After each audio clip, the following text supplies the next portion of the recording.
Hey, la famille de Soul Stories. Aujourd'hui, on a une histoire d'amour à faire rêver pour vous. Plongeons-nous dedans et dites-nous, de quelle ville nous regardez-vous? Si quelqu'un demandait à Lila Bennett, quel jour de l'année elle préfère, la réponse ne serait certainement pas aujourd'hui. Surtout pas cette année. Le restaurant La Lumière scintillait de bougies. Des roses rouges remplissaient chaque table et une douce musique de jazz flottait dans l'air, comme si Cupidon lui-même jouait du saxophone. Des couples sur leurs 31 s'asseyaient face à face, échangeant des regards qui disaient « Il n'y a que toi et moi dans l'univers ». En bref, le cadre parfait pour les amoureux, un désastre pour les célibataires. À une table près de la fenêtre, il y avait une exception. Lila Bennett, 28 ans, bibliothécaire dans une petite bibliothèque de ville, se tenait droite, faisant face à une chaise vide. Devant elle se trouvait un verre d'eau, une corbeille de pain intacte et un menu démesuré qu'elle fixait depuis 10 minutes sans raison. Elle soupira et laissa tomber son menton dans sa main. Parfait. Je suis pratiquement une publicité vivante pour manger seul. 5 minutes de tristesse, une soirée entière de gêne.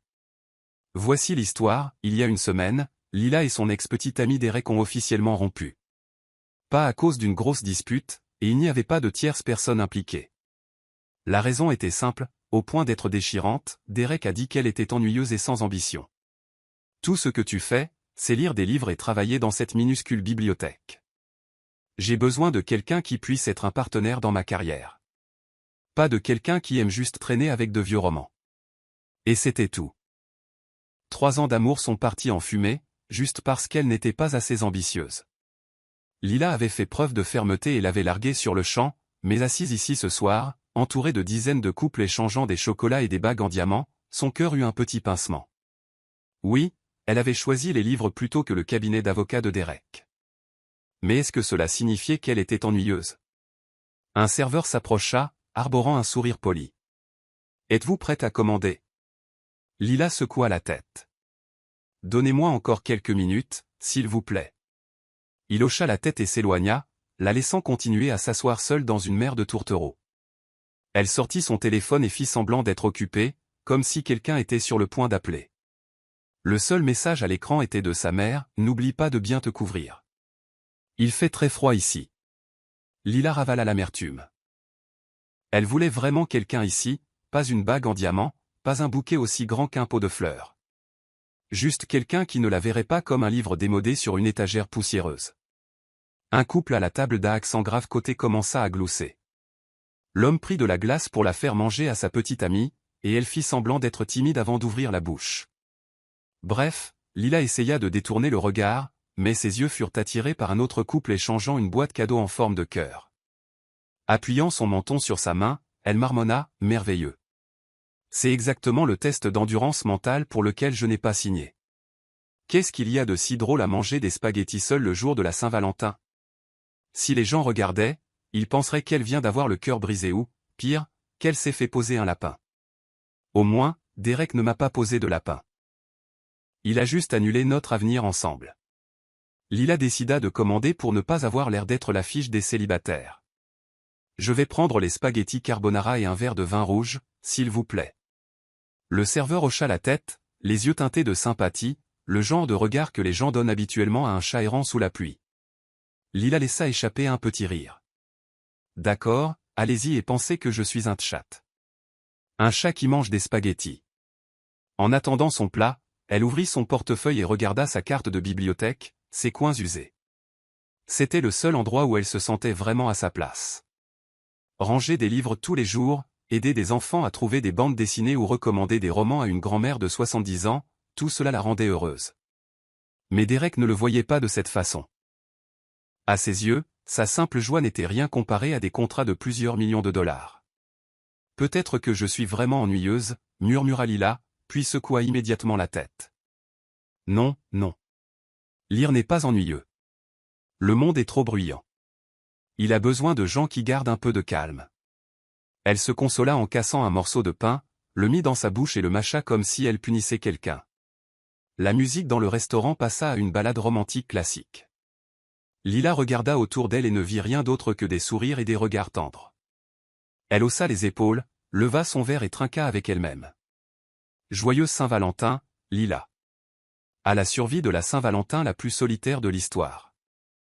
Le vin miroitait sous les lumières, projetant sur son visage une lueur à la fois triste et un peu amusante, et à ce moment-là, elle n'avait aucune idée que la chaise vide en face d'elle serait bientôt occupée par quelqu'un portant une rose rouge et une phrase qui allait bouleverser toute la soirée.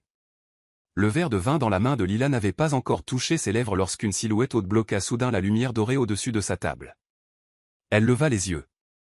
Debout devant elle se tenait un homme d'une trentaine d'années, vêtu d'un costume noir qui mettait en valeur ses larges épaules, d'une cravate rouge foncée et de cheveux sombres coiffés avec soin, bien que quelques mèches rebelles lui tombent sur le front. En bref, il avait l'air d'être sorti tout droit de la couverture d'un magazine financier. Dans sa main se trouvait une seule rose cramoisie. Sans un mot, l'homme posa la rose sur sa table, puis s'approcha juste assez pour que ses yeux gris se fixent sur le regard surpris de Lila. Sa voix était profonde, chaque mot clair et délibéré. « Je ne veux pas que vous traversiez le chagrin que j'ai autrefois enduré. Vous méritez plus que ça. » Le restaurant entier se tut brièvement. Le tintement des cuillères contre les verres de vin cessa en plein vol. Quelques couples tournèrent la tête et certaines femmes restèrent bouche bée, comme si elles assistaient à une demande en mariage digne d'un film. Quelqu'un murmura, « C'est David Hale ? Le PDG de Hale Corp ? Oh mon Dieu, c'est vraiment lui. » Ce nom fit figer Lila. David Hale. Le nom affiché sur les magazines d'affaires, lié à de vastes projets immobiliers, connu du public sous le nom de PDG de Glace. Elle cligna rapidement des yeux. Attendez une seconde. Elle était assise ici, mangeant des spaghettis seule, et David Hale, l'homme que tout le monde prétendait être froid et sans cœur, venait de lui donner une rose. Lila ouvrit la bouche, mais son cerveau n'avait pas encore produit de phrase logique. Ce qui en sortit fut seulement, « Êtes-vous sûr de ne pas vous être trompé de table ? Ai-je l'air de quelqu'un qui vient de commander des roses en ligne ?» L'homme, David, fit un léger sourire. Aucune erreur. Sa certitude ne fit qu'accentuer sa confusion.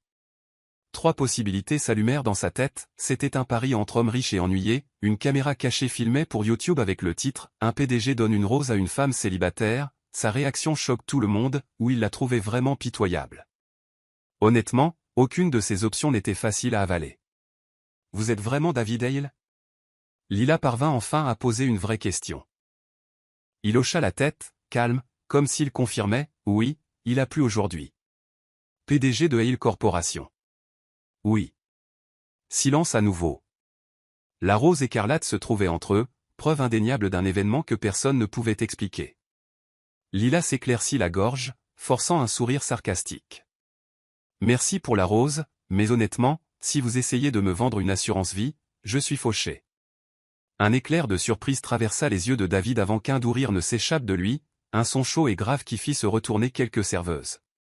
Pas une assurance, répondit-il. Je ne veux juste voir personne s'asseoir seul aujourd'hui. Croyez-moi, je me suis déjà assis exactement à cette place et c'était horrible. Le cœur de Lila rata un battement. Il avait parlé comme s'il savait exactement ce qu'elle ressentait. Elle appuya rapidement son menton sur sa main, détournant le regard. Ah bon ? Alors vous devez avoir beaucoup d'expérience avec les dîners de Saint-Valentin en solo. Assez pour savoir qu'une seule rose peut sauver une soirée entière. Le serveur s'approcha, les yeux pétillants comme s'il assistait à une confession d'amour historique. Monsieur Hale, quel vin aimeriez-vous ce soir ? Du rouge, répondit David, puis se tourna vers Lila. Et vous ? Oh, j'ai déjà commandé du blanc. Il hocha simplement la tête, ne dit rien de plus, mais sortit la chaise vide et s'assit en face d'elle avec l'aisance de quelqu'un qui s'installe à sa place légitime. Lila regarda autour d'elle. Comme prévu, presque toutes les tables dans un rayon de 5 mètres faisaient semblant de manger tout en écoutant effrontément la conversation. Elle déglutit, baissa les yeux vers la rose, puis les releva vers l'homme en face d'elle. Était-ce réel ? Venait-elle de s'égarer dans les pages d'un roman d'amour à succès ? Vous êtes absolument sûr que vous ne vous êtes pas trompé de quelque chose ? Essaya-t-elle à nouveau, plus doucement cette fois.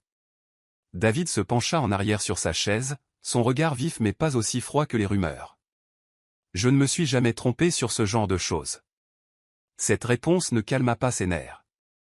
Elle lui donna seulement l'impression d'être devenu le centre de l'attention de tout le restaurant sans son consentement. À ce moment-là, ses spaghettis arrivèrent. Le serveur posa l'assiette avec un sourire si radieux que Lila soupçonna à moitié qu'il croyait qu'il s'agissait d'une demande en mariage secrète déguisée. Merci, marmonna-t-elle, puis se pencha, enroulant des pattes autour de sa fourchette, essayant d'avoir l'air normal. Mais vraiment, comment pouvait-on manger confortablement quand l'un des hommes les plus célèbres de la ville venait de vous donner une rose et était maintenant assis en face de vous, observant avec des yeux illisibles? Elle inspira profondément en pensant, d'accord, agis juste avec calme. Mange juste des spaghettis gracieusement, comme une femme célibataire totalement indifférente à un PDG multimillionnaire. Le résultat? Le premier brin de pâte claqua directement contre son menton. Le visage en feu, Lila laissa tomber sa fourchette. Tu vois? C'est pour ça que je devrais manger seul. Au moins, quand je suis maladroite, il n'y a personne pour en être témoin. David sourit et lui tendit une serviette. En fait, je trouve ça rafraîchissant. Au moins, vous ne faites pas semblant. Ces mots doux firent basculer son cœur d'une manière qu'elle refusait d'admettre. Elle haussa les sourcils pour détourner le sujet. Eh bien, merci pour la rose, mais je ne comprends toujours pas pourquoi un PDG soi-disant froid et intouchable se soucie d'une bibliothécaire ennuyeuse qui mange des spaghettis toute seule. David resta silencieux pendant quelques instants, son regard dérivant vers la rose avant de se poser à nouveau sur elle. Il y a des choses que je dirai quand le moment sera venu. Lila resta figée, partagée entre l'amusement et le malaise. Tout ce qu'elle avait voulu ce soir-là, c'était un repas tranquille, puis un film et un masque facial à la maison. Au lieu de cela, elle était maintenant assise en face de David Hale, l'homme énigmatique, la main sur son verre de vin, les yeux porteurs d'une histoire qu'elle ne pouvait pas encore déchiffrer. Et elle avait le sentiment que ce n'était que le début. L'air autour de cette petite table sembla se figer. Tout le monde à proximité regardait, à moitié curieux, à moitié envieux, mais David ne semblait pas se soucier des regards. Il était assis en face d'elle, remuant calmement le verre de vin rouge que le serveur venait de lui livrer. Son calme était si complet que Lila se sentit légèrement agacée. Il avait même commandé le même plat qu'elle. Elle posa sa fourchette et croisa les bras. Vous savez, être assis comme ça me donne l'impression d'être dans une émission de rencontre en direct. David haussa un sourcil. Et vous avez l'air de la candidate qui veut abandonner à mi-parcours. Eh bien, si abandonner était une option, je serais déjà parti. Il rit doucement, un son pas fort, mais suffisant pour faire sursauter quelques personnes à la table d'un accent grave côté et les faire jeter un coup d'œil avant de se détourner maladroitement. En fait, dit David en faisant glisser la rose plus près de son verre de vin. Je ne veux juste voir personne assis seul le jour de la Saint-Valentin. Je sais ce que ça fait, et je ne pense pas que quiconque le mérite. Lila arqua un sourcil. Vous parlez comme si vous étiez le saint patron des cœurs solitaires. Pas un saint. Juste quelqu'un qui est passé par là. C'était une simple déclaration, mais sa voix portait assez de poids pour qu'elle ne sache pas s'il fallait continuer à le taquiner ou se taire. Pour briser l'ambiance, Lila changea de sujet. Alors, un PDG comme vous doit être terriblement libre pour distribuer des roses à des inconnus, hein? Non, mais ce soir, je voulais dîner avec quelqu'un de vrai. Pas un partenaire commercial. Pas quelqu'un qui ne voit que le chiffre dans mon compte en banque. Les yeux de Lila s'écarquillèrent. Bon sang. Ça sonnait comme une réplique tout droit sortie d'un roman d'amour luxueux. Elle secoua la tête, étouffant un rire. Alors, vous n'avez clairement jamais discuté avec une bibliothécaire à propos de livres en retard. Croyez-moi. C'est quelqu'un de vrai. David pencha la tête, une lueur d'amusement dans les yeux. Alors vous êtes vraiment une bibliothécaire? Oui. Mon travail consiste à renifler du vieux papier, à me battre avec la poussière et à effrayer occasionnellement les étudiants avec de petites pénalités de retard. Il hocha la tête comme si elle venait de décrire un travail plus fascinant que d'être PDG. Quel genre de livres aimez-vous? Demanda-t-il. C'est une question dangereuse, Lila haussa les sourcils. Une fois que je commence, vous ne pourrez plus vous échapper. Essayez-moi. Et ainsi, au milieu des murmures feutrés du restaurant, Lila se lança dans un monologue enthousiaste sur Jane Austen, sur les soirées passées avec Orgueil et Préjugés, et une tasse de thé, sur le frisson de trouver un vieux livre rare. David écouta en silence. Pas l'écoute distraite et à moitié intéressée, du genre, même ça a l'air sympa, que Derek, son ex, avait l'habitude de donner en faisant défiler son téléphone. Non, l'attention de David était constante, concentrée, si sincère que cela la déstabilisait un peu. Et vous, lui demanda-t-elle. Qu'est-ce qu'un PDG lit? Des comptes rendus de réunion? Des rapports financiers? Ses lèvres se courbèrent légèrement. Beaucoup de ça, mais je lis aussi de vrais livres. L'histoire de l'architecture et, parfois, des romans. Si vous lisez des romans d'amour, je vais m'évanouir. Je n'ai pas encore essayé, mais vous pourriez être la raison pour laquelle je commence. Lila faillit s'étouffer avec son vin. Elle posa rapidement son verre, se couvrant la bouche pour tousser. Bon sang. Ce style direct est dangereux. Au fur et à mesure qu'il parlait, la tension entre eux s'apaisa. Des rires se glissèrent, adoucissant le drame de la rose et le transformant en un détail agréable dans la scène. Étrange. Il y a à peine une demi-heure, Lila s'était sentie comme la seule personne étrange le jour de la Saint-Valentin. Maintenant, elle était assise ici, mangeant des spaghettis et discutant avec l'un des hommes les plus célèbres des magazines d'affaires. Si elle le disait à sa meilleure amie, elle pouvait déjà imaginer la réponse, « Toi, dîner avec un PDG ?» Lorsque le repas fut presque terminé, David posa sa fourchette et la regarda. Lila. Elle leva les yeux, son cœur bondissant au son de son nom. Après le dîner, aimeriez-vous vous promener avec moi? Elle se figea. La question était douce, mais elle changea l'air autour d'eux. Une promenade? Vous voulez dire, dehors, à regarder toutes ces décorations géantes et lumineuses en forme de cœur? Oui. Si vous n'êtes pas occupé. Je pense juste qu'une soirée de Saint-Valentin ne devrait pas se terminer avec une assiette de spaghettis. Lila se mordit la lèvre, son regard tombant sur la rose rouge. Dans son esprit, une image scintilla, elle, une bibliothécaire ordinaire, se promenant avec le PDG le plus froid de la ville sous les lumières de la Saint-Valentin. On aurait dit qu'elle était sur le point de devenir la protagoniste d'un des romans d'amour qu'elle rangeait à la bibliothèque. Elle hésita. Vous n'avez pas peur que les gens se méprennent? Je veux dire, vous êtes David Haley et je ne suis que. Pensez à moi ce soir comme à un homme qui veut se promener. Rien de plus. Elle leva les yeux. Il n'y avait aucune trace de moquerie dans ses yeux. Calme, constant et sincère. Il y a une minute, elle pensait qu'il n'était là que pour jouer à un jeu étrange. Mais maintenant, son cœur s'agitait avec quelque chose de différent. De la curiosité et une lueur de sentiment qu'elle ne voulait pas nommer. Enfin, elle expira, haussant légèrement les épaules. Très bien alors. Mais je vous préviens, mes chaussures ne sont pas faites pour les longues promenades. Si je me plains d'avoir mal aux pieds, c'est de votre faute. Le coin de la bouche de David se souleva. J'en prendrai la responsabilité. La brise de la Saint-Valentin n'était pas aussi froide que Lila s'y attendait. C'était peut-être parce que la ville semblait célébrer ensemble, rendant l'air plus chaud. Des lumières en forme de cœur étaient suspendues partout. Les cafés jouaient des chansons d'amour et les stands de rue regorgeaient de ballons, de chocolat et de nounours. Lila marchait à côté de David, essayant de garder un rythme régulier. Ses talons n'étaient pas faits pour la promenade, mais d'une manière ou d'une autre, ses pas lui semblaient plus légers que d'habitude, presque comme si elle jouait dans une romance Netflix qui serait diffusée ce soir. Rue Bondé, dit Lila, brisant le silence. Est-ce que vous sortez souvent comme ça, ou est-ce que les PDG aiment juste être piégés dans des bureaux, avec des papiers et des réunions? David la regarda, le coin de sa bouche se soulevant. Ça a l'air de la moquerie. C'en est. Je n'ai pas beaucoup d'occasions de parler avec des PDG. Il faut en profiter au maximum. Il laissa échapper un petit rire, un petit son, mais suffisant pour apaiser l'air entre eux. Ils tournèrent dans la rue principale, des guirlandes de lumière dorée et rose scintillant au-dessus de leur tête.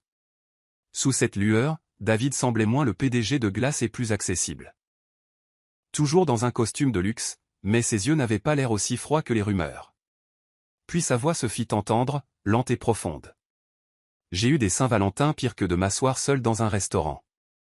Lila vacilla. Ces mots n'étaient pas lancés avec désinvolture. Ils portaient le poids d'un souvenir. Elle voulait demander, pire comment, mais elle se retint. L'air autour de lui semblait plus lourd, touché par une vieille tristesse. Alors à la place, elle sourit doucement. Eh bien, alors considérez aujourd'hui comme une amélioration. Au moins, vous m'avez maintenant. David tourna ses yeux gris, clignotant avec un soupçon de surprise avant d'acquiescer. Vrai. Beaucoup mieux. Ils marchèrent. Un groupe de rue jouait Can't Help Falling in Love au violon. Des couples s'arrêtaient pour prendre des photos et s'embrasser. Lila fronça le nez. Cette ville sait vraiment comment tourmenter psychologiquement les célibataires. Vous tenez une rose. Ça ne compte pas comme célibataire. Elle rit, levant la rose. Vous savez, si vous sortez une boîte de chocolat et une bague en diamant, je supposerai que vous mettez en scène une fausse demande en mariage juste pour me faire enrager. Les demandes en mariage ne sont pas une blague, répondit David. Son ton était calme, mais cela l'a surpris. Je plaisantais. Ne soyez pas si sérieux. Ils s'arrêtèrent devant une petite librairie. Une lumière chaude se déversait des fenêtres, illuminant des rangées de romans d'amour empilés contre la vitre. Vous aimez cet endroit ? Demanda David. Bien sûr. Si j'entrais, je n'en sortirais jamais. En quoi est-ce différent de votre bibliothèque ? Énorme différence. Lila mit ses mains sur ses hanches. À la bibliothèque, je suis la gardienne. Dans une librairie, je peux me noyer dans les livres sans me soucier des frais de retard ou que quelqu'un renverse du café sur les pages. David hocha la tête, son regard s'adoucissant. Ils continuèrent à marcher, cette fois à un rythme plus lent, sans forcer la conversation. Les silences entre eux n'étaient pas gênants. Lila le regarda étrangement. Elle ne ressentait plus la même pression que lorsqu'il était entré dans le restaurant. Côte à côte comme ça, il n'était plus le PDG de Glace. Juste un homme aux larges épaules, aux longues enjambées et aux yeux qui regardaient la ville comme s'il se souvenait de quelque chose de très lointain. David, il se tourna au son de son nom sur ses lèvres. Vous faites habituellement ce genre de choses ? Donner des roses à des inconnus ? Les inviter à se promener ? Il secoua légèrement la tête.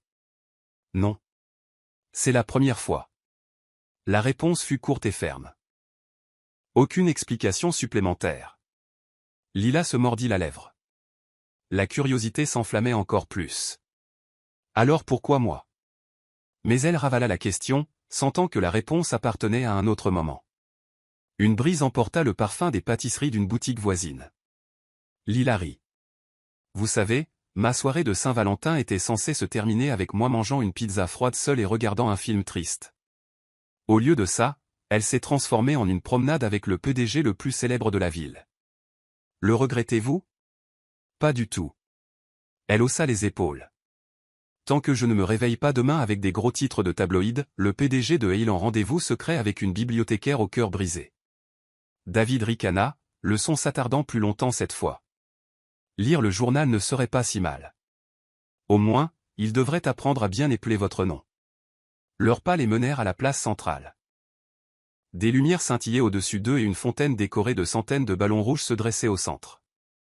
Les couples faisaient la queue pour prendre des photos, écrire des vœux sur des rubans et les jeter dans l'eau. Lila hésita, puis demanda, « Vous voulez essayer ?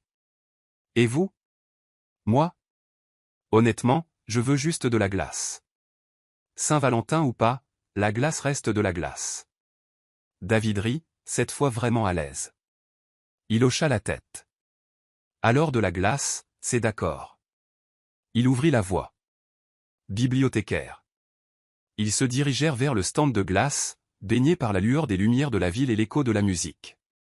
Lila resserra sa prise sur la rose, soudainement consciente que son cœur se sentait léger. Elle ne savait pas ce que demain apporterait, ni quel secret se cachait derrière les yeux solennels de David. Mais pour l'instant, marchant à ses côtés, elle ne se sentait plus comme la fille avec la table pour une personne. Et peut-être que cela seul suffisait à rendre cette nuit de la Saint-Valentin spéciale. Ils s'arrêtèrent sur les marches d'un petit café, leur souffle se mêlant dans la fine brume de la nuit de la Saint-Valentin. Lila venait de finir sa glace, son autre main serrant toujours la rose cramoisie. Elle ne pouvait pas se souvenir combien de fois elle l'avait regardé pendant leur promenade, comme pour se rappeler que ce n'était pas un rêve. « C'est tellement étrange, » dit Lila. « Je m'étais préparé à rentrer seul ce soir, à manger de la pizza froide et à regarder un film larmoyant juste pour pleurer. Mais au lieu de ça, je suis là, en train de parler à un PDG, tenant une rose, comme quelque chose tout droit sorti d'un conte de fées. »« Le regrettez-vous » demanda David, son ton égal. « Non. Juste un peu déroutant. » Elle rit et haussa les épaules. « Vous savez, ça ressemble à un de ces romans que je range à la bibliothèque. Le héros arrive de nulle part, sauve une soirée solitaire. Mais dans les livres, il y a toujours un rebondissement. Dans la vraie vie, je ne suis pas sûr de vouloir tester ça.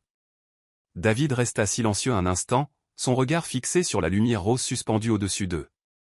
Puis il se tourna vers elle. Alors, testez-le avec moi. Lila fronça les sourcils. Tester quoi? Sortez avec moi pendant un mois. L'air se figea. Lila éclata de rire, certaine d'avoir mal entendu. Pardon, vous venez de dire. Sortir avec vous pendant un mois? Vous devez plaisanter. Non, la voix de David était ferme. Je veux sortir avec vous. Mais seulement pour un mois. Sa mâchoire tomba. Vous êtes fou. On se connaît depuis moins de 2 heures. Les gens normaux commencent par un café, pas par un contrat de romance à durée limitée. C'est exactement pourquoi je l'ai appelé un test. Son regard ne faiblit pas, je veux savoir si de vrais sentiments existent, et je crois que vous ne me verrez pas à travers le prisme de mon compte en banque. Lila cligna rapidement des yeux, son cœur s'emballant comme si elle venait de courir un marathon, tandis que son esprit criait « Incroyable ». C'est trop bizarre. Vous pensez que j'accepterais? Une bibliothécaire banale et un PDG. La presse ferait de moi la risée du public du jour au lendemain. David secoua la tête. Oubliez la presse. C'est juste entre vous et moi. Personne d'autre. Elle expira brusquement, cherchant son sarcasme habituel pour couvrir ses nerfs. Très bien alors, écoutez attentivement. Si j'acceptais, purement hypothétiquement, il y aurait des conditions. Une étincelle de curiosité s'alluma dans ses yeux. Quelles conditions?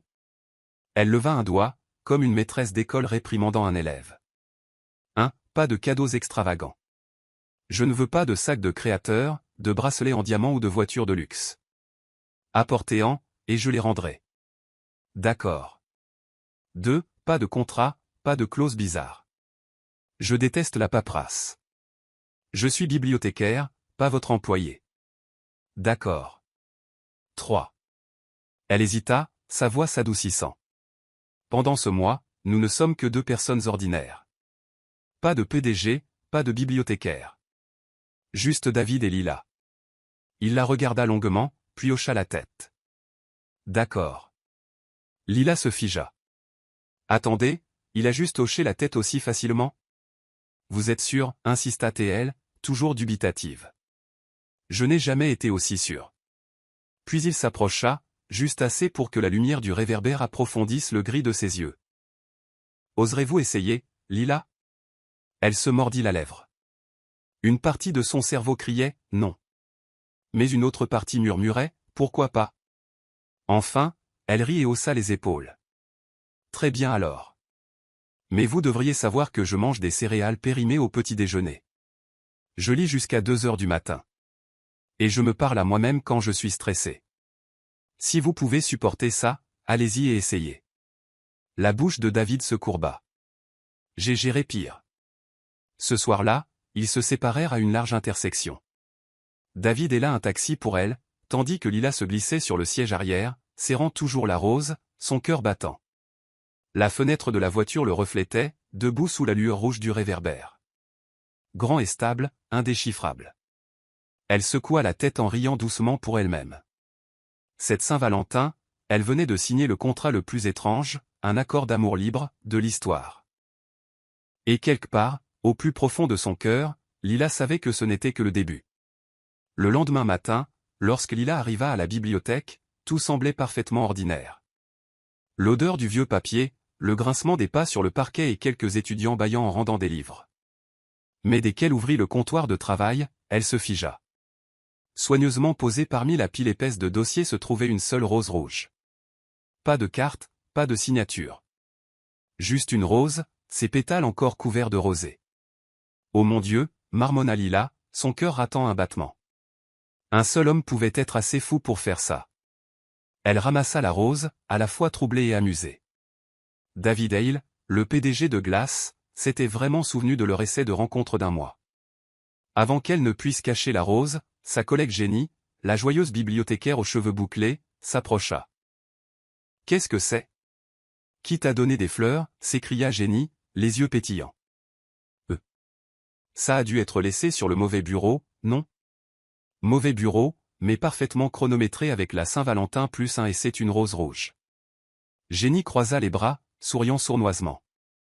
Allez, crache le morceau. Qu'est-ce que tu caches? Rouge, Lila fourra la rose dans son tiroir. Rien, c'est probablement juste un client qui l'a laissé derrière lui. Jenny plissa les yeux. Bien sûr, parce que les gens laissent toujours tomber des roses à l'aube. Ce que Lila pensait être un coup de pub aléatoire s'est avéré être tout sauf cela. Le deuxième jour, lorsqu'elle ouvrit Orgueil et Préjugés sur l'étagère de littérature anglaise, celui qu'elle relisait secrètement souvent, il y avait une rose fraîche pressée entre la page 52. Le troisième jour, à son café habituel, une autre rose l'attendait sur sa table préférée, accompagnée d'une petite note, les livres ont meilleur goût avec des fleurs. Le quatrième jour, lorsqu'elle ouvrit son casier pour son manteau, une rose en tomba, la faisant presque crier. Et ainsi de suite. Chaque jour, une autre rose. Lila devenait folle. Une moitié d'elle était agacée. Pensait-il qu'il était une sorte de bonne fée? Mais l'autre moitié. Son cœur s'agitait à chaque aperçu de cette fleur rouge. Bien sûr, ses collègues de la bibliothèque s'en sont vite rendus compte. Ma fille, tu as définitivement un admirateur secret, murmura Jenny. Ce doit être l'un des professeurs de littérature. Ce sont des romantiques désespérés, lança une autre. Ou peut-être un mystérieux millionnaire, taquina quelqu'un, les yeux brillants. Tout ce que Lila pouvait faire, c'était rire maladroitement et secouer la tête. S'il savait que c'était David Hale, il s'évanouirait. Un après-midi, elle aperçut David lui-même au coin près de la bibliothèque. Il n'est pas entré. Il s'est juste appuyé contre sa voiture, comme s'il attendait de voir si elle avait trouvé la rose. Elle s'approcha, tenant la fleur qu'elle venait de découvrir dans son casier. Sa voix était à moitié réprobatrice, à moitié amusée. Vous savez, ça s'appelle de la guerre psychologique, n'est-ce pas? David, imperturbable. Si c'est de la guerre, c'est avec des fleurs. Vous réalisez combien de personnes tueraient pour être terrorisées comme ça? Oui, mais une rose tous les jours. Vous ne vous ennuyez jamais? Pas encore, répondit-il simplement. Elle se mordit la lèvre, ne sachant pas si elle devait être en colère ou amusée. Finalement, elle marmonna, vous avez vraiment trop de temps libre. Sa bouche se courba. Passer du temps sur la bonne personne n'est jamais un gaspillage. Ce soir-là, allongée dans son lit, Lila plaça les roses côte à côte. Il n'y en avait que 4 depuis la Saint-Valentin, et pourtant, sa petite chambre était déjà parfumée de leur odeur. Elle prit une photo, puis se moqua d'elle-même. C'était exactement ce qu'elle avait juré de ne jamais faire, garder des fleurs d'un homme. Mais maintenant, son cœur se sentait étrangement chaud. Le 5e jour, Jenny surprit Lila en train de sourire à une nouvelle rose dans son tiroir. « Tu vois? Tu es en train de tomber amoureuse de lui » s'exclama Jenny. « Non, je ne le suis pas » protesta faiblement Lila. « Oh, s'il te plaît, ton visage dit tout. Peu importe qui te fait sourire comme ça, j'approuve. » Lila fit semblant de le foudroyer du regard mais ne le nia pas. Il était impossible de ne pas être ému. Chaque rose n'était pas extravagante, mais elle apparaissait toujours au bon endroit au bon moment, comme si David disait silencieusement « Je pense à vous tous les jours ». Et chaque fois qu'elle regardait ses pétales écarlates, le cœur de Lila s'emballait. Pour la première fois depuis Derek, elle ne se sentait plus invisible dans un monde fait pour les amoureux. La bibliothèque la nuit était silencieuse d'une manière particulière. On pouvait presque entendre une mouche voler. Une lumière jaune chaude se déversait sur les hautes étagères, l'odeur du vieux papier se mêlant au bois, brisée seulement par le grincement occasionnel du chariot à livre que Lila appelait affectueusement « cheval blanc », bien qu'à vrai dire, ses roues ressemblaient plus à un âne blessé. Lila terminait son travail, comptant les frais de retard, réparant une reliure lâche avec du ruban adhésif et fredonnant pour elle-même. Une autre journée de terminée. Toujours en vie et je n'ai toujours pas laissé tomber de livre sur la tête de quelqu'un. Elle poussa cheval blanc vers la section 823, littérature anglaise, lorsqu'elle entendit un léger coup à la porte vitrée. David se tenait dehors, levant la main pour saluer.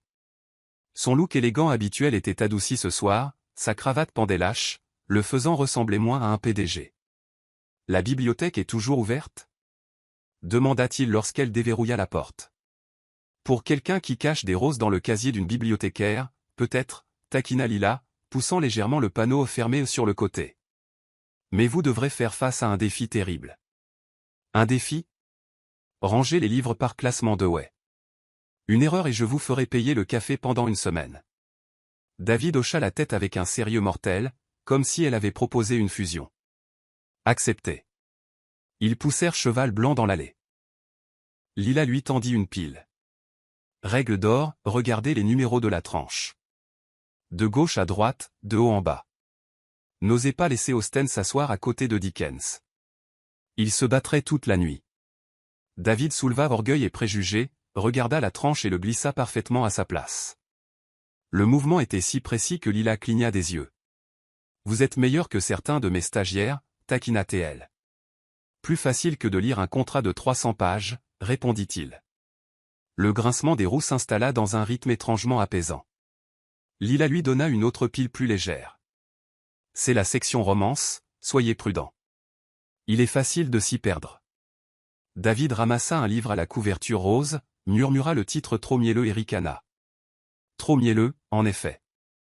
Et parfois, un peu de douceur ne fait pas de mal, dit Lila en rangeant d'autres livres. Tant que vous surveillez la dose. On dirait un médecin de l'amour. Non, juste la gardienne du pot à sucre. 15 minutes plus tard, l'étagère semblait plus propre. Lila se laissa tomber sur un petit tabouret en bois, les épaules détendues. David s'appuya contre l'étagère, feuilletant un livre à la couverture sombre. Elle jeta un coup d'œil. Ah chat, pris. Le PDG de Glace avec un roman d'amour à la main. Vous allez vraiment lire ça? Demanda-t-elle. Oui. Il ouvrit une page au hasard. J'ai choisi à l'aveugle. Si c'est mauvais, j'accuserai la chance. Allez-y alors. Elle se pencha en arrière contre l'étagère, faisant un geste. Lisez, aime 100 réunions par jour. David s'éclaircit la gorge, les yeux balayant les lignes. Sa voix était profonde, constante, étonnamment parfaite pour la lecture à voix haute. Elle se tenait dans la pièce étroite de sa jeunesse, où chaque ombre s'étirait aussi longtemps que sa peur. Il ne promettait pas le soleil, seulement qu'il se tiendrait à ses côtés lorsque la nuit viendrait. Il fit une pause, son regard toujours sur la page. L'air devint plus lourd. Lila déglutit. Pas mal. David tourna une autre page, lisant plus lentement. Certaines personnes apprennent l'amour de la rareté. Elles ne font pas étalage de miracles. Elles apportent discrètement une petite miche de pain lorsque les vents se font froids. Les mots tombèrent comme un caillou dans un étang immobile, créant des ondulations. Lila le regarda, son visage calme mais ses yeux contenant quelque chose de silencieux et de profond. Vous avez une visée étrange, murmura-t-elle. Pure chance, dit-il, son doigt marquant la page, mais d'une manière ou d'une autre, la chance semble me choisir. Elle laissa échapper un rire nerveux, attrapa le livre et l'ouvrit elle-même. Mon tour. Ici. Elle lut avec une gravité feinte, l'amour n'est pas de la magie. C'est de la gentillesse répétée. Comme apporter des fleurs chaque matin. Pas bruyant, pas exigeant, juste assez pour qu'elle sache qu'on se souvient d'elle. Ses oreilles brûlèrent. Sérieusement, de tous les passages. Les lèvres de David se courbèrent. Ça me semble familier. Coïncidence, esquiva-t-elle rapidement en repoussant le livre sur l'étagère. Pause. Je vais faire du chocolat chaud. Ne le renversez pas sur les livres. Oui, madame. L'arrière-boutique avait une vieille bouilloire et 2 tasses ébréchées. Lila versa le chocolat chaud et lui en tendit une. La vapeur chaude se mêlait à l'odeur du papier, créant un confort étrangement difficile à décrire. Merci, dit David en s'installant sur la chaise de bureau grinçante. Jusqu'à quelle heure restez-vous habituellement? Jusqu'à 21h30. Trop de précision ruinerait l'ambiance de la bibliothèque, elle haussa les épaules. Et vous? Pas de réunion à laquelle vous devez vous précipiter? Toujours des réunions, mais ce soir, je voulais être ici. Des mots simples. Aucune fioriture. Lila remua sa tasse nerveusement. Je vous l'ai dit, vous êtes accro au vieux papier. Peut-être. Ou peut-être à la gardienne du papier. Sa cuillère faillit teinter. Elle toussa, détournant les yeux, puis changea rapidement de sujet. Et, votre voix de lecture était solide. Vous survivriez au club de lecture avec les grands-mères. Et vous lisez dangereusement bien, répondit David. Les gens pourraient le croire. Croire quoi? Que la gentillesse répétée devient quelque chose que nous appelons l'amour. Sa main se figea sur la poignée de la tasse. Ne foncez pas si vite, Lila. Ce n'est que la première semaine. Elle força un rire, posant la tasse. D'accord, ne transformons pas la salle du personnel en plateau de tournage de films romantiques. Il nous reste encore la moitié d'un chariot. De retour aux étagères, ils travaillèrent sur les livres restants. Lila grimpa sur l'escabeau pour l'étagère du haut, David en stabilisant la base. La sensation était étrangement sûre. Ne regardez pas. Si vous faites tomber cette échelle, je vous ferai copier le tableau de Dewey 10 fois. Je tiens bon, sa voix calme venait de juste en dessous. Croyez-moi. Elle tendit la main vers Léo de Hurlevent, murmurant, pourquoi les étagères du haut sont-elles toujours l'ennemi des personnes de petite taille? Laissez-moi faire. David prit les livres lourds sans effort, les glissant à leur place désignée. D'accord. Le grand gars a gagné, concéda Lila en descendant. L'espace entre eux se réduisit. L'odeur du chocolat chaud, de sa chemise et des étagères en bois se mélangea. Lila leva les yeux, croisant ses yeux gris de près. Aucun des deux ne parla. Un battement de cœur, puis un autre. La lumière jaune balayait ses cils. Sa main, toujours posée sur l'échelle, se desserra légèrement, comme s'il se rappelait de lui laisser de l'espace. Mais son regard ne faiblit pas. Lila sentit toute la bibliothèque s'effondrer dans le vide entre eux.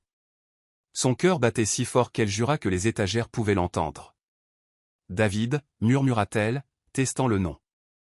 Il se pencha en avant lentement et délibérément, sans se presser, juste en réduisant la distance. Mais juste avant que leurs lèvres ne se rencontrent, Lila recula légèrement. Un éclair d'image traversa son esprit, les roses de tous les jours, les mots cryptiques sur des Saint-Valentin, pire, la lueur de tristesse dans ses yeux lorsqu'il avait lu à voix haute. Quelque chose n'était pas ouvert, quelque chose qu'elle ne savait pas encore. Elle recula, serrant un livre contre sa poitrine comme un bouclier. « Désolée, dit-elle avec un petit sourire. Je ne suis pas prête. Je ne vous connais pas encore assez bien. Silence. Pas gênant, mais respectueux. David hocha la tête, reculant du même pas qu'elle avait fait. C'est bien. Je ne suis pas pressé. Dit-il comme une promesse, pas comme une consolation. Le soulagement adoucit sa poitrine. Merci, dit-elle sincèrement. Et merci d'avoir lu, d'avoir rangé, de ne pas avoir renversé le chocolat chaud. Avec plaisir. Ils rirent tous les deux et le mur de malaise tomba d'un cran. À 21h30, Lila éteignit les lumières. La bibliothèque retrouva son état habituel de somnolence. Elle raccompagna David à la porte. « Je repasserai demain, dit-il, la main posée sur le cadre en verre. Pas besoin de venir tous les jours, protesta-t-elle rapidement. Je dois encore travailler et trop de roses me videra de mes vases. Pas de promesse, taquina David, les yeux brillants, mais je vais ralentir le rythme. Il s'éloigna, puis se retourna. Oh, Lila. Ne grimpez pas sur l'échelon du haut seul. Oui, monsieur le gardien de l'échelle, répliqua-t-elle légèrement, bien que la chaleur s'épanouisse à l'intérieur d'elle. Lorsqu'elle se retourna vers le comptoir, un autre livre était ouvert. À l'intérieur, un pétale de rose fraîche était pressé entre les pages. Un petit pense-bête sur la marge, d'une écriture soignée, pas de précipitation. Gentillesse répétée. Lila toucha le pétale et sourit. Elle n'était pas encore prête pour un baiser, mais peut-être qu'elle était prête pour de petits gestes constants, jour après jour. Et quelque part entre l'odeur du papier et la lueur de la lumière jaune, sa solitude de longue date recula d'un pas de plus. Toujours en train de suivre l'histoire? Si cette histoire vous a trouvé en dehors de Soul Stories, nous vous invitons à venir chez nous, là où chaque récit touchant commence par la vérité, l'espoir et le cœur. Le samedi matin apporta une rare éclaircie de soleil. Lila avait arrangé de rencontrer David dans un petit café de coin. Celui avec des livres d'occasion empilés contre les murs et un vase de roses rouges sur le comptoir, comme une salutation permanente. Elle arriva 10 minutes en avance, se commanda un chocolat chaud et, pour lui, un americano aussi sombre qu'un ciel d'hiver à New York. David entra pile à l'heure, le carillon de la porte sonnant comme s'il était synchronisé avec sa montre. Il s'assit en face d'elle et déposa une rose. Lila regarda la rose, puis lui, feignant l'agacement bien que ses lèvres ne puissent cacher un sourire. « Vous avez oublié quelque chose, taquina-t-elle. Où est la note mielleuse ? La note d'aujourd'hui n'est pas mielleuse, répondit David. juste bonjour. Ils burent leur boisson et parlèrent de petites choses, une exposition de photos au musée, son projet de week-end d'enseigner la lecture aux enfants et le fait que les gaufres du café devraient réduire leur sucre. Une suggestion de David rapidement rejetée par Lila, l'accro au chocolat chaud. C'était confortable. Ordinaire de la meilleure façon, jusqu'à ce que la porte s'ouvre à nouveau. Derek. Chemise blanche, cravate grise, ce sourire d'avocat poli et réussi. L'image même que Lila avait autrefois connue, à laquelle elle avait fait confiance, puis qui s'était brisée. Ses pas vacillèrent lorsqu'il la vit. Ses yeux passèrent d'elle à David, s'attardant sur la montre chère et le costume sur mesure, puis revinrent à elle, vifs de calcul. « Eh bien, dit Derek, le ton un peu trop haut. Lila, ça fait longtemps. On dirait que tu as été occupée avec une nouvelle vie. » Lila posa sa tasse, calme. « Bonjour, Derek. » David pencha la tête vers l'inconnu, ses yeux gris se refroidissant de quelques degrés. Il n'avait pas besoin d'une présentation. Il connaissait déjà Derek. Le sourire de Derek, fin comme une lame. J'avais entendu des rumeurs, mais je ne les croyais pas. Il s'avère qu'elles sont vraies. D'un salaire de bibliothécaire ordinaire à une relation avec un PDG. Tu as vite grimpé les échelons. L'air s'épaissit. Même le barista jeta un coup d'œil. Quelques clients déplacèrent leurs chaises, la curiosité s'élevant comme de la fumée. David posa sa fourchette lentement. « Je pense que vous devriez baisser la voix. »« Oh, pardonnez-moi, monsieur Hale, » fit Derek en faisant semblant de se souvenir. « J'ai juste été surpris. Lila était si ennuyeuse, si peu ambitieuse. Mais il semble qu'elle ait trouvé un autre genre d'ambition. » Lila expira, stable. Sous la table, ses doigts s'enfoncèrent dans sa paume. Elle aurait pu facilement riposter, 3 ans d'anniversaires oubliés, de dîner où il faisait défiler ses emails au lieu de la regarder. Mais elle ne se souciait plus de se disputer avec le passé sur ce qui était vrai. David se leva. Il n'éleva pas la voix, mais son regard était aussi tranchant qu'une pierre. « Vous n'avez pas le droit de l'insulter. Ni ici, ni devant moi. » Derek renifla. « Ah, d'accord. Les riches aiment jouer les chevaliers. Mais laissez-moi vous dire, aime le chevalier, la femme assise en face de vous a un jour dit, les livres sont la vie. Je suppose que maintenant elle a découvert que les comptes en banque sont l'amour. » David se pencha légèrement en avant, sa mâchoire se serra, le signal dangereux d'une bagarre dont les tabloïds se délecteraient. Lila tira légèrement sur sa manche. « David. » Il baissa les yeux, la colère brûlant toujours dans ses yeux. Elle se tourna vers Derek, sa voix stable, presque détachée. « Tu parles à ton ex, mais on dirait que tu te parles à toi-même. J'espère que tu es heureux avec ta version ambitieuse de la vie, Derek. » Derek laissa échapper un rire grave, applaudissant lentement une fois comme s'il applaudissait sa nouvelle fermeté. Puis il regarda David. « Bonne chance. 1 mois, c'est tout ce qu'il faut avant que des femmes comme elle ne se lassent des dîners chers sans substance. Croyez-moi. » Sur ce, il haussa les épaules, sortit son téléphone et partit, laissant derrière lui une traînée d'eau de Cologne et de dédain. David resta debout, les épaules tendues. Lila le tira pour qu'il s'assoie. « Ne faites pas ça. Je n'ai pas besoin que vous lui prouviez quoi que ce soit. Il n'en vaut pas la peine. » Après un instant, David s'assit, desserrant sa main. « Désolé, dit-il doucement. Je ne supporte pas d'entendre quelqu'un vous rabaisser. Je sais. » Son sourire était faible mais réel. « Mais parfois, la meilleure façon de gagner est de ne pas jouer. » Il hocha la tête, bien que la colère persistât. « Je déteste les gens qui traitent l'amour comme un tableau de bord. » Lila sirota son chocolat chaud maintenant froid, sa douceur soudainement écœurante. Dans son esprit, le ricanement de Derek résonnait, 1 mois, 1 mois, 1 mois. N'était-elle vraiment qu'une expérience avec une date d'expiration?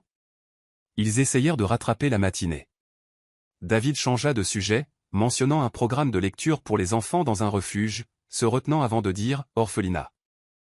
Lila acquiesça, mais ses pensées s'accrochèrent au pic de Derek comme à un clou qu'elle ne pouvait pas éviter. Lorsqu'ils se séparèrent devant le café, David lui tint la main. « Si aujourd'hui vous a contrarié, je m'en occuperai. Je ne laisserai personne vous blesser. Pas besoin de vous occuper de quoi que ce soit. » « Je vais bien, dit-elle et, pour la plupart, c'était vrai. Mais dans sa tête, ce mot en néon continuait de clignoter. À midi, de retour à la bibliothèque, Jenny fit signe de l'autre bout de la pièce. « Oh mon Dieu, tu viens d'être promu au rang de meilleur sujet de commérage de la ville. » Lila gémit. « Si mauvais que ça, hein ?» Jenny se pencha, baissant la voix comme une espionne. Une amie d'une amie, ne demande pas qui, était au café. Elle a dit que Derek a fait tout un monologue. Mais dis-moi, comment tu te sens? Mes sentiments sont... Lila jeta un coup d'œil à la rose que David avait laissée dans un minuscule vase sur le comptoir, fleurissant tranquillement. Mitigé. Jenny hocha la tête, d'un air entendu. Tu te demandes si tu n'es qu'un amusement passager pour un PDG. Lila fit un sourire tordu. Les nouvelles voyagent vite. Pas besoin de rumeurs, je peux le lire sur ton front, dit Jenny en le tapotant. Puis sa voix s'adoucit. Écoute. Oublie ce que les gens disent. Ce qui compte, c'est comment ils te regardent. Aujourd'hui, qu'a-t-il fait? Il s'est levé, il s'est fâché, puis il s'est rassis quand je lui ai dit de ne rien prouver. Exactement, fit Jenny en lui faisant un clin d'œil. Si tu n'étais qu'un amusement, il aurait fait un spectacle pour le public. Mais il t'a écouté. Lila rit malgré elle. Tu es plus sage que tu n'en as l'air. Plus sage que Derek ne l'a jamais été, c'est sûr. Jenny souffla, poussant Cheval Blanc vers les étagères. Maintenant, retourne ranger. Les livres ne demandent jamais si c'est un mois ou pour toujours. Cet après-midi-là, lorsque Lila ouvrit son casier, une autre rose en tomba. Comme toujours, elle la ramassa, la retournant. Pas de carte, pas de fioriture. Exactement comme ils avaient convenu. D'habitude, cela la faisait sourire. Aujourd'hui, cela la piquait. Et si un jour, bientôt, les roses s'arrêtaient tout simplement? Son téléphone vibra. Un message de David, es-tu libre ce soir? Je veux t'emmener quelque part. Elle fixa l'écran. Elle a tapé, où? Puis l'a effacé. Elle a tapé, je suis fatiguée, puis l'a effacé aussi. Finalement, elle a envoyé, on peut faire ça un autre soir? Les points de saisie sont apparus, ont disparu, sont réapparus, puis sa réponse, bien sûr. Repose-toi bien. La douceur même de ces mots pressait sur sa poitrine comme un poids. Ce soir-là, elle rangea les roses dans un grand vase. Leur parfum emplit la pièce. Elle éteignit la lumière principale, ne laissant que sa lampe de bureau. La lueur attrapa les pétales comme des étincelles de feu. Elle ouvrit son carnet et écrivit une ligne, « Je n'ai pas besoin de me justifier auprès de lui. Mais j'ai besoin de réponses pour moi-même. » Fermant le livre, elle s'appuya contre son oreiller avec un soupir. Dehors, la ville scintillait comme une invitation. À l'intérieur, son cœur était à la fois chaud et inquiet, comme quelqu'un qui marche sur un pont fraîchement construit, faisant confiance au bois mais craignant les clous desserrés à l'autre bout. Au bout de ce pont, il pourrait y avoir David. Ou une ligne d'arrivée marquée, 1 mois. Tirant la couverture jusqu'à son menton, elle ferma les yeux. Demain apporterait un nouveau jour et avec lui, une autre rose. Mais entre les roses, elle savait qu'elle devait se répéter une chose, poser des questions et attendre des réponses, pas seulement de lui, mais de son propre cœur. Ce soir-là, après une longue journée à la bibliothèque, Lila aperçut la silhouette familière de David traversant la rue. Il ne la remarqua pas, attendant à l'arrêt de bus de l'autre côté. Sa démarche était vive, sa grande taille avalée par la lumière tamisée d'une ruelle étroite. Une étrange impulsion l'attira, la poussant à le suivre. Il s'arrêta devant un bâtiment en briques usées, ses enseignes se balançant sur des chaînes rouillées. Orphelinat au Paos. Le cœur de Lila se serra. À travers les fenêtres éclairées, elle vit David assis au milieu d'un cercle d'enfants. Il tenait une bande dessinée, lisant d'une voix chaude et constante, ajoutant des tons ludiques pour chaque personnage. Les rires des enfants emplissaient la pièce, vifs et sans retenue. Après l'heure du conte, il distribua de petits sacs cadeaux, des cahiers, des crayons de couleur, des animaux en peluche d'occasion. Des petits bras s'enroulèrent autour de lui, des voix criant « Oncle David ». Leurs yeux brillaient comme s'il leur avait donné le ciel entier. L'homme que la ville appelait le PDG de Glace était là, lisant patiemment des histoires à des orphelins. La gorge de Lila se serra. Lorsque David sortit enfin, il croisa son regard dans le couloir sombre.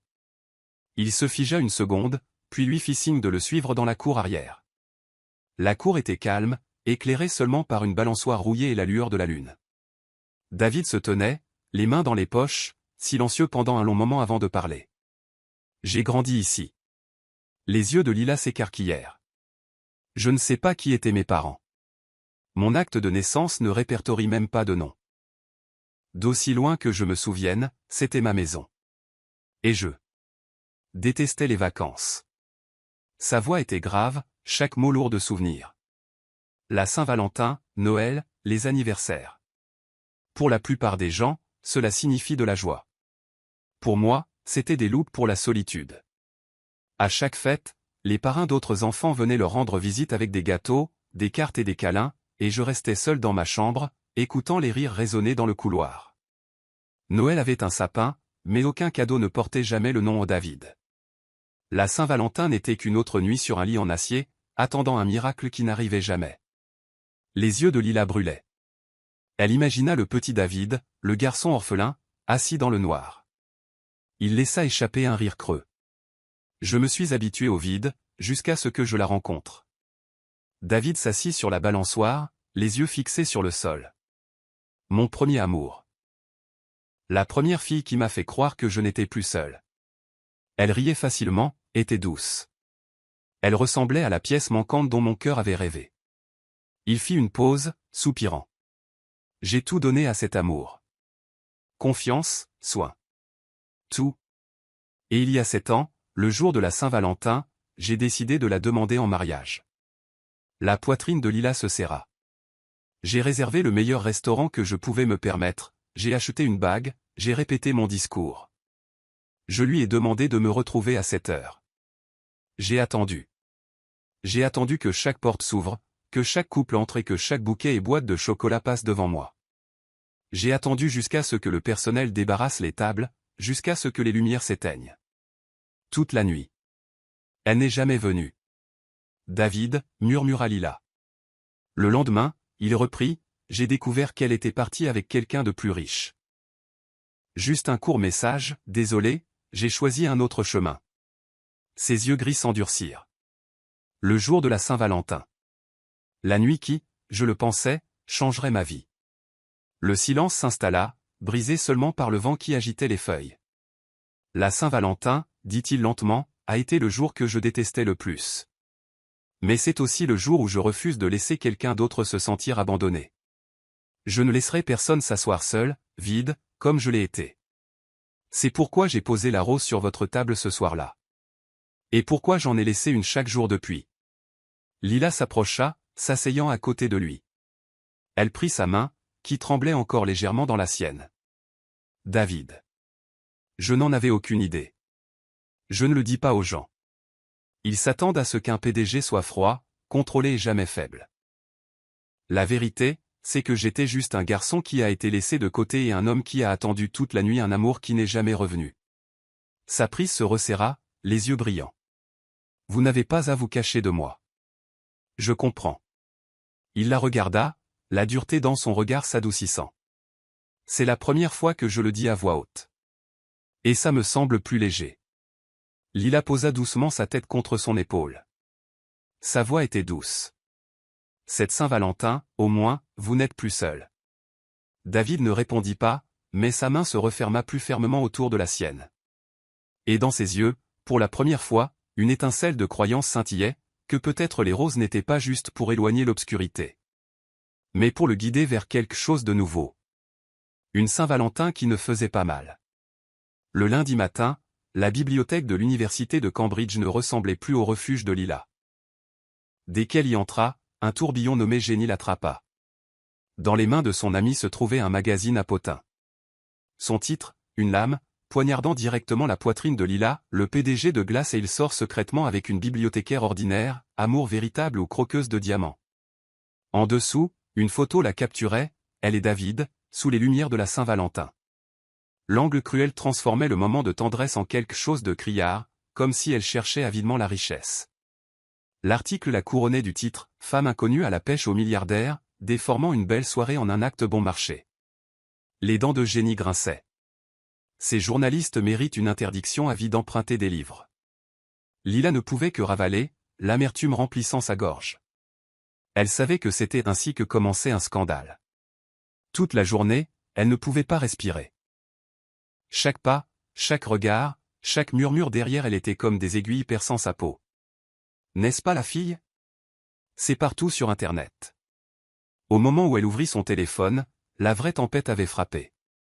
Les réseaux sociaux fourmillaient de commentaires venimeux, fille chanceuse, directement au sommet du jour au lendemain. Croqueuse de diamants, évidemment. Un homme comme David a beaucoup de choix. Juste une aventure d'un mois, puis il la larguera. Sa vision se brouilla. Les mots cruels de Derek résonnaient, « Tu as bien choisi, n'est-ce pas? » Non, je ne suis pas comme ça. Mais qui la croirait? Ce soir-là, lorsque David vint la chercher, ses mains tremblaient encore. Il entra avec le même calme, comme si le bruit du monde extérieur ne signifiait rien. Sa sérénité s'opposait à la tempête qui faisait rage en elle. « David, as-tu lu les nouvelles aujourd'hui? » « Oui, » répondit-il simplement. « Et vous n'êtes pas dérangé? Ils m'appellent une croqueuse de diamants, disent que je m'accroche à vous. Ils ont tort. Je le sais. Mais les gens ne le croiront pas, » la voix de Lila se brisa. Tout ce qu'ils voient, c'est vous, le riche PDG, et moi, une bibliothécaire ordinaire. C'est une histoire trop facile à faire passer. Je ne veux pas vous entraîner dans ce bazar. Le silence de David pesa sur elle, puis il s'approcha, s'abaissant pour que leurs yeux se rencontrent. Voulez-vous fuir, Lila? Sa lèvre trembla, les larmes au bord des yeux. Je ne veux pas être un fardeau pour vous. Pendant un instant, le gris de ses yeux s'enflamma. Il attrapa fermement sa main, sa voix profonde et résolue. Écoutez attentivement, Lila. Vous n'êtes pas un fardeau. Vous êtes la raison pour laquelle je crois que l'amour est réel. Son cœur s'arrêta. J'ai vécu trop d'années dans le vide, continua-t-il, chaque mot frappant comme un clou dans son âme. Je pensais que l'argent et le pouvoir étaient les seuls boucliers contre l'abandon. Mais vous, la femme qui a osé fixer des règles comme pas de luxe, pas de contrat. Vous avez prouvé que de vrais sentiments existent encore. Si je vous abandonnais à cause de titres bon marché, je ne serais rien d'autre que la coquille vide que j'ai été. Sa voix se brisa légèrement. Et je ne veux pas retourner là-bas. Lila resta figée, les larmes coulant librement. Un rire tremblant s'échappa de ses lèvres. Vous réalisez que ça a l'air ridiculement ringard? Alors qu'il soit ringard, murmura-t-il, un léger sourire se courbant sur ses lèvres. Si ça me permet de vous garder avec moi, je le dirai 1000 fois. Elle hocha la tête à travers ses larmes, serrant plus fort sa main. Tous les murmures, les commentaires cruels, les tabloïds s'effacèrent à ce moment-là. Dehors, les lumières de la ville s'allumèrent. Une brise passa, faisant trembler la rose dans sa main. David resta à ses côtés, sa prise ferme, son vœu silencieux résonnant plus fort que n'importe quelle promesse prononcée. Lila leva les yeux vers lui, son cœur répondant enfin à ce qu'elle avait longtemps nié. Je lui fais confiance. Un an plus tard, Seattle était à nouveau habillé pour la Saint-Valentin. Des ballons en forme de cœur bordaient les rues, des chocolats vendus au kilo, des couples en tenues écarlates assortis marchant comme une petite armée. Sortant de la bibliothèque, Lila marmonna entre ses dents, « Cupidon, tu dois toujours en faire trop ?» Elle lissa sa simple robe bleue, déterminée à ne pas ressembler à une tomate dans la mer de rouge et de rose. David arriva pile à l'heure. Il portait son costume noir sur mesure habituel, mais accroché à sa poche se trouvait un trombone en forme de cœur rose. Lila cligna des yeux. « Un collègue vous a mis ça? » « Non, je l'ai mis moi-même, » dit David, le visage impassible. « Pour être dans le thème. Juste au cas où vous ne pourriez pas me repérer dans la foule de la Saint-Valentin. » Bien sûr. Parce qu'un PDG de 6 pieds de haut en costume noir se confond si facilement avec des étudiants de premier cycle portant des sacs à dos Pikachu, répliqua TL. Il haussa les épaules. Mieux vaut prévenir que guérir. Ils se dirigèrent vers un élégant restaurant du centre-ville. Lorsque le maître d'hôtel ouvrit la porte, Lila se figea. Elle connaissait cet endroit. David, elle se tourna vers lui. C'est le restaurant, n'est-ce pas? Oui, admit-il, le visage calme, bien que ses oreilles rougissent légèrement.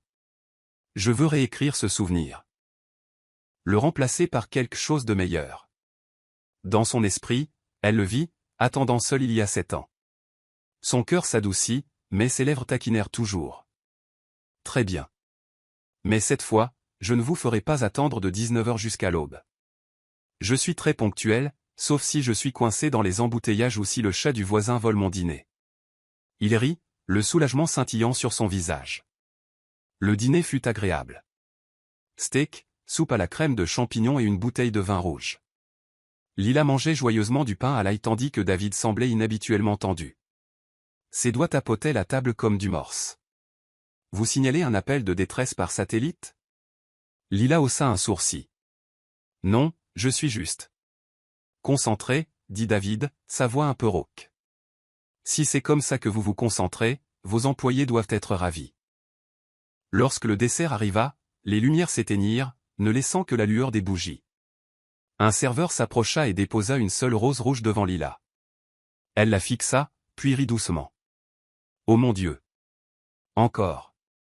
J'en ai assez pour ouvrir une boutique de roses maintenant. » Mais cette fois, David ne se contenta pas de poser la fleur. Il se leva de sa chaise, fit le tour de la table et s'agenouilla. Le restaurant se tut. Une mélodie de violon s'éleva en arrière-plan. « La Saint-Valentin dernière, dit-il d'une voix ferme, je voulais juste m'assurer que vous n'étiez pas seul. Cette année, il ouvrit une petite boîte en velours, je veux m'assurer que vous ne serez plus jamais seul. » Un soupir collectif se répandit dans la pièce. Quelqu'un marmonna, super. Maintenant, ma femme va s'attendre à ça aussi. Lila se couvrit la bouche, les yeux brillants. David. Êtes-vous sûr? Il hocha la tête, le regard inébranlable. Je suis plus certain que je ne le suis du fait qu'il pleuvra à Seattle demain. Cela fit rire les tables voisines. Lila renifla, riant à moitié à travers ses larmes. Vous réalisez que cette demande en mariage est incroyablement kitsch? Je sais. Mais si être kitsch me permet de vous avoir, je serai kitsch pour toujours. Un rire humide s'échappa d'elle. Vous me donnez envie de dire oui. Et aussi de vous fourrer cette serviette dans la bouche. David sourit. Alors, dites oui d'abord. Prenant une grande inspiration, Lila hocha vigoureusement la tête. Oui. J'accepte. Des applaudissements retentirent dans le restaurant. Certains convives se levèrent, applaudissant. Un serveur faillit laisser tomber son plateau d'excitation. Quelqu'un cria « Embrasse-la ». David tira Lila vers lui, l'enlaçant. Son baiser fut doux, mais sûr, prolongé par les acclamations autour d'eux. Lorsqu'ils se séparèrent enfin, Lila murmura, les yeux brillants. Juste pour que vous le sachiez, si le titre de demain est le PDG Kitsch demande en mariage dans un restaurant, je vous enverrai le lien tous les matins. Il pressa son front contre le sien en souriant. Alors je l'encadrerai et je le mettrai dans mon bureau. Leur rire se fondit en un autre baiser tandis que les applaudissements continuaient. Le matin de leur mariage ne commença pas avec des cloches d'église ou des klaxons de voitures flashy, mais avec quelque chose de très Lila. Elle se réveilla tôt, se prépara un chocolat chaud et s'assit pour vérifier la liste du mariage comme si elle préparait l'ouverture d'une bibliothèque. La robe, suspendue à la porte de l'armoire, était parfaitement sans plis, gardée par génie comme un lion protégeant son trésor.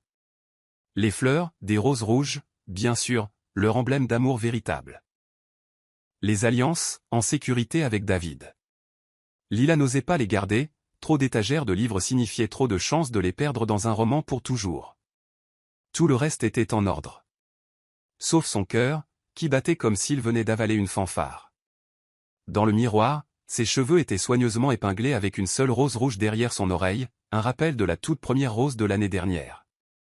Elle ne se voyait plus comme une figurante à la Saint-Valentin, mais comme l'héroïne d'une histoire d'amour qu'elle n'avait jamais osé rêver. Le mariage a eu lieu dans l'endroit le plus significatif, le jardin derrière Opaos, l'orphelinat où David avait grandi. Des guirlandes de lumière de fée étaient suspendues aux arbres, des chaises en bois bordaient l'allée. Pas de tapis rouge, juste une passerelle parsemée de pétales ramassés par les enfants eux-mêmes, un mélange coloré et aléatoire, magnifique dans son honnêteté. Les enfants ne pouvaient pas contenir leur excitation, vêtus de chemises blanches, de jupes tournoyantes, de chaussures brillantes. Leur visage brillait plus fort qu'un jour de glace. L'équipe de lancer de fleurs avait été prévenue, lancez doucement ou la mariée ne verra pas le chemin. 5 minutes plus tard, ils lançaient des pétales comme des feux d'artifice, faisant rire toute la foule. Agnès, la gardienne de longue date, était assise au premier rang, s'épongeant les yeux. Le garçon qui refusait de dormir sans la lumière est maintenant le mari de quelqu'un. À côté d'elle, Jenny murmura, les yeux humides. Et une figure paternelle pour tout un orphelinat. David apparut dans son costume noir, mais avec un trombone rose en forme de cœur épinglé à son revers. Un clin d'œil silencieux au contrat dont ils avaient un jour plaisanté. Les enfants haltèrent. Oncle David écoulait mignon. Puis la musique s'amplifia. Lila marchait lentement dans l'allée de pétales. Les mâchoires des enfants tombèrent. David oublia de respirer. Et à cet instant, chaque Saint-Valentin solitaire de son passé fut effacé sous la lueur des lumières du jardin. La cérémonie fut d'une simplicité désarmante. Pas de colombes. Pas d'étincelles. Juste des vœux et les gens qui les aimaient vraiment. L'officiant était un vieux ministre qui avait l'habitude de lire des histoires aux enfants de Hoppaos. Souriant chaleureusement, il annonça, aujourd'hui, notre grand garçon, les enfants Gloucester, a trouvé la famille dont il rêvait. Et notre bibliothécaire a trouvé l'homme qui rangera les livres de la vie à ses côtés. Il fit un clin d'œil. Avez-vous préparé vos vœux? David hocha la tête, les yeux fixés sur Lila. J'ai promis de ne jamais signer de contrat pour notre amour. Au lieu de cela, je signerai chaque jour par de petites actions, faire du chocolat chaud juste comme il faut, tenir l'échelle quand vous grimpez trop haut. Et garder une place libre pour votre collection de livres sans fin. Jenny applaudit. C'est mon homme. Le tour de Lila. La voix tremblante mais les yeux brillants. Elle dit, je promets de ne pas vous infliger une amende si votre cœur est en retard. Des rires fusèrent. Elle continua, plus doucement. Je vous rappellerai de porter un manteau quand vous ferez semblant de ne pas avoir froid. De prendre votre petit déjeuner quand vous ferez semblant d'être rassasié. Et de vous rappeler que la Saint-Valentin peut être douce, car maintenant vous m'avez. Le ministre ricana. Ça ira. Quand vint le moment des alliances, David faillit laisser tomber la boîte à cause de ses mains moites. Jenny murmura, regarde, le PDG est nerveux. Faisant un pouce en l'air à un garçon à côté d'elle. L'alliance glissa à sa place. Des confettis faits à la main tombèrent alors que les applaudissements retentissaient. Vous pouvez embrasser la mariée, dit le ministre. Leur baiser ne fut ni long ni dramatique. Juste constant, sérieux et profondément vrai. La réception fut un buffet convivial. Des spaghettis, parce qu'elle en avait mangé une fois seule le jour de la Saint-Valentin. Des biscuits en forme de livre et un gâteau garni de roses fraîches. David servit du gâteau à une petite fille. Quelle part veux-tu? La plus grosse part en forme de cœur, déclara-t-elle gravement. Il découpa la tranche du milieu et la lui tendit comme s'il la nommait présidente du conseil des enfants. Un garçon tira sur la robe de Lila. Es-tu notre maman maintenant? Elle s'agenouilla, le serrant dans ses bras. Je suis Miss Lila, mais si tu veux des histoires pour dormir, je serai ton conteuse. Livre Harry Potter, exigea Théil. Marché conclu, mais d'abord les spaghettis. Tu as besoin de force pour aller à Poudlard. Agnès enlaça l'épaule de Lila. Vous savez, il avait l'habitude de faire semblant d'aller bien à chaque fête. Aujourd'hui, il n'a plus à faire semblant. La gorge de Lila se serra. Elle serra la main d'Agnès. Puis vint la danse. David lui tendit la main. Puis-je avoir cette danse, bibliothécaire de mon cœur? Elle rit, glissant sa main dans la sienne. Ils se balancèrent sous les lumières de fée, d'autres couples se joignant à eux.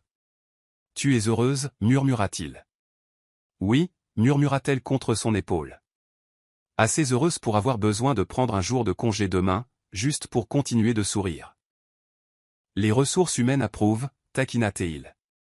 Nouvelle règle de la maison, un baiser chaque matin avant le travail. Et une histoire pour dormir chaque nuit, ajouta-t-elle. Si je perds ma voix, nous signerons un contrat, la femme lit, le mari écoute. Pas de pénalité, sourit-elle. Au coucher du soleil, les lumières brillèrent plus fort. Les enfants se bousculèrent. L'un d'eux glissa, mais David le rattrapa juste à temps.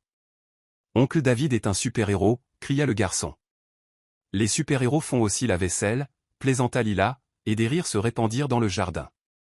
Quand vint le moment de lancer le bouquet, Lila murmura à Jenny, je veux faire ça différemment. Elle retourna au centre, les roses à la main. Qui veut emporter ça à la maison, demanda-t-elle. Moi. Moi, clamèrent de petites voix. Elle divisa le bouquet en plus petits bouquets avec l'aide d'Agnès et d'Eugénie. Ceux-ci ne sont pas juste pour être jolis. Ce sont des rappels. Vous êtes tous aimés. Chaque enfant serra un petit bouquet comme si c'était un trésor. Une fille murmura à Lila, « Je vais garder le mien près de mon lit et le sentir chaque nuit. » David regardait, ses yeux brillants, un spectacle rare. Il se pencha et murmura, « Merci d'avoir transformé notre bouquet en plusieurs. » Une grande famille a besoin de beaucoup de fleurs. Elle lui fit un clin d'œil. Alors que la nuit touchait à sa fin, la chaleur s'attardait comme le chocolat chaud dans l'air. David et Lila étaient assis sur les marches du jardin, les lumières de fées scintillant au-dessus d'eux, les enfants assoupis les uns contre les autres à l'intérieur. David lui tint la main. J'avais l'habitude de détester les vacances. Aujourd'hui, je vois que ce n'était pas le jour en lui-même. C'était de savoir si on avait quelqu'un avec qui le partager. Imprimer ça sur une couverture de livre, taquina Lila. Bien que je changerais un mot, quelqu'un en pluriel. Parce que je vous ai, et toute une armée d'enfants. Il pressa son front contre le sien. Allons à la maison. Notre maison. Allons-y, murmura-t-elle, accrochant son petit doigt au sien. Et notre signature sans contrat. Avant de partir, elle regarda derrière elle. Les lumières de fées, les pétales éparpillés, le désordre des chaises et les rires. Chaotique, mais chaleureux. Elle sourit pour elle-même et pour l'histoire qui l'avait menée ici. Elle méritait plus, et elle l'avait trouvé. Non seulement en amour, mais dans la famille qu'ils avaient construite ensemble.